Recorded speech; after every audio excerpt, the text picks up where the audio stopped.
Hello everyone, my name is Priyanka and I welcome you all to my session. So let's go for today's question, which is a 5-marker question having 3 subparts. So let's go for it one by one. The first part is draw a labeled ray diagram to show the formation of image in an astronomical telescope for a distant object. And then write 3 distinct advantages of a reflecting type telescope over a refracting type telescope. And then the third part is a numerical that we will see later.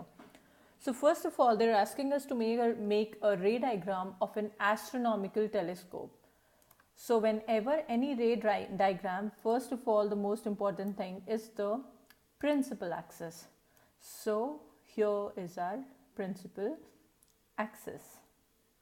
Okay, now we are knowing that a telescope is having 2 lenses, objective lens and an eyepiece.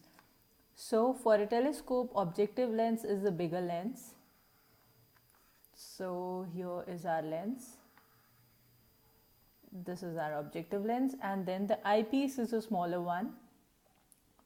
So that's going to be our eyepiece. So we can write down the name here as well. So that's our objective lens. And here is the eyepiece.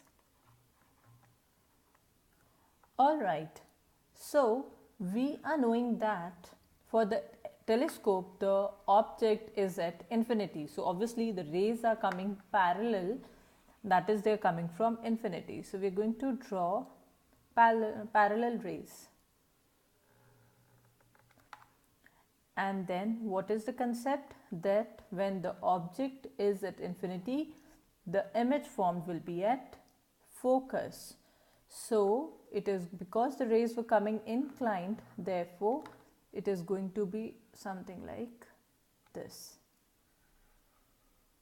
So here is the focus of the objective lens. Also the rays are going to go something like this.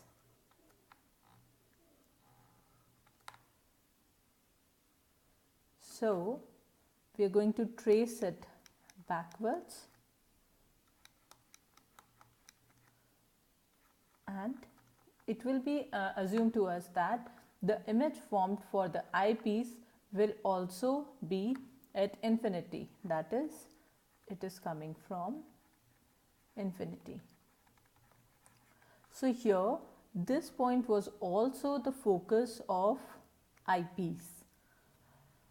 That is, we have to make the arrangement in such a way that the focus of both of them are going to coincide together. So this is how the ray diagram for the image formation by the telescope takes place. So now let us talk about the advantages of the reflecting type telescope over the refracting type. So first is that there is no chromatic aberrations,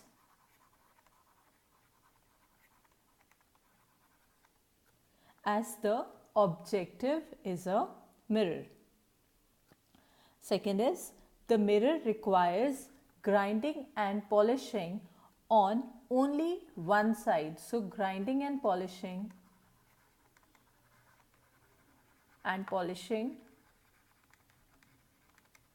are required on only one side, as it is a mirror.